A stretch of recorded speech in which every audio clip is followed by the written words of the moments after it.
જય શ્રી કૃષ્ણ. હર હર મહાદેવ. ગુરુવારે આવતા પ્રદોષ અને ગુરુ પ્રદોષ વ્રત કહેવામાં આવે છે. ભગવાન શિવ અને ગુરુ બૃહસ્પતિના આશીર્વાદ મેળવવા માટે આ વ્રત ઉત્તમ માનવામાં આવે છે. પુરુષોત્તમ માસમાં આવતા ગુરુ પ્રદોષ વ્રત તારીખ 28 મેના છે. જે વ્યક્તિ ત્રયોદશીની સાંજે શિવની પૂજા કરે છે તેના તમામ રોગ, દોષ, દુઃખ અને દરિદ્રતા દૂર થઈ જાય છે. જે વ્યક્તિ ગુરુ પ્રદોષ ત્રયોદશી વ્રત રાખે છે તેને 100 ગાય દાનનું ફળ મળે છે. આ સાથે શત્રુનો નાશ કરનાર ભક્તિ ઉપવાસ છે. આવો જાણીએ ગુરુ પ્રદોષનું મહત્વ અને કથા. સવારે વહેલા ઉઠીને સ્નાન કરી સ્વચ્છ વસ્ત્રો પહેરી અને શિવજી સમક્ષ વ્રત કરવાનો સંકલ્પ કરવાનો. પ્રદોષ વ્રતની પૂજા હંમેશા સૂર્યાસ્તના 45 મિનિટ પહેલાં અને સૂર્યાસ્ત પછીના 45 મિનિટ વચ્ચેના સમયમાં કરવી. શિવલિંગનો અભિષેક પંચામૃત અને જળથી સ્નાન કરાવવા. અર્પણ સામગ્રી શિવજીને ચંદન, બેલીપત્ર, આકડાના ફૂલ, અક્ષત, ચોખા, નૈવેદ્ય અર્પણ કરવા.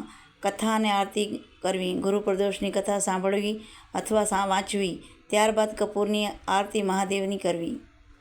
પૌરાણિક કથા અનુસાર એકવાર દેવો અને દાનવો વચ્ચે ભીષણ યુદ્ધ થયું, જેમાં દેવોની હાર થઈ. નિરાશ થઈને દેવોએ ભગવાન શિવની આરાધના કરી અને દેવગુરુ બૃહસ્પતિ પાસે ગયા. ત્યારે દેવગુરુ બૃહસ્પતિએ દેવોને જણાવ્યું કે ગુરુ પ્રદોષ વ્રતના પ્રભાવથી ભગવાન શંકર પ્રસન્ન થાય છે. ગુરુદેવની આજ્ઞાનું પાલન કરીને તમામ દેવતાઓએ પૂરી શ્રદ્ધા સાથે ગુરુ પ્રદોષનું વ્રત કર્યું. આ વ્રતમાં પુણ્ય પ્રભાવથી દેવોએ ટૂંક સમયમાં જ દાનવો પર વિજય મેળવી અને પોતાનું સ્વર્ગ પાછું મેળવ્યું. બીજી એક પ્રચલિત કથા. પ્રાચીન સમયમાં એક નગરમાં એક ગરીબ બ્રાહ્મણી રહેતી હતી, જે તેના પતિના મૃત્યુ પછી પુત્ર સાથે ભીખ માંગીને ગુજરાન ચલાવતી હતી. રાજકુમારનું આગમન. એક દિવસ જ્યારે બ્રાહ્મણી ભીખ માંગીને પરત ફરી રહી હતી, ત્યારે તેને વિદર્ભ દેશના રાજકુમાર ઋષિકુમાર મળ્યા. શત્રુઓએ તેના પિતાનું રાજ્ય છીનવી લીધું હતું અને યુદ્ધમાં પિતાના મૃત્યુ થયું હતું. બ્રાહ્મણીને દયા આવવાથી બંને બાળકો રાજકુમાર અને પોતાના પુત્રને પોતાના ઘેર લઈ આવી અને ઉછેરવા લાગી. શાંડિલ્ય ઋષિના ઉપદેશ થોડા સમય પછી તે બંને બાળકો એક વનમાં ગયા, જ્યાં અસુમતી નામની ગાંધર્વ રાજકુમારી સાથે રાજકુમારની મુલાકાત થઈ. અસુમતીએ તેને શાંડિલ્ય ઋષિના આશ્રમે જવા કહ્યું.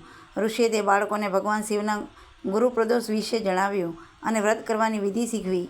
પ્રદોષનું વ્રત બંને બાળકોએ સાચા મનથી ગુરુ પ્રદોષ વ્રત કરવાનું શરૂ કર્યું. વ્રતના પ્રભાવથી રાજકુમારે શિવની કૃપાથી એક વિશાળ સેના મેળવી અને વિદર્ભ દેશ પર ફરીથી પોતાનું રાજ્ય મેળવી લીધું. રાજકુમાર રાજા બન્યો અને અસુમતી સાથે લગ્ન કર્યા. ત્યારબાદ તેણે બ્રાહ્મણના પુત્રને પણ પોતાના રાજ્યમાં ઊંચો દરજ્જો આપ્યો.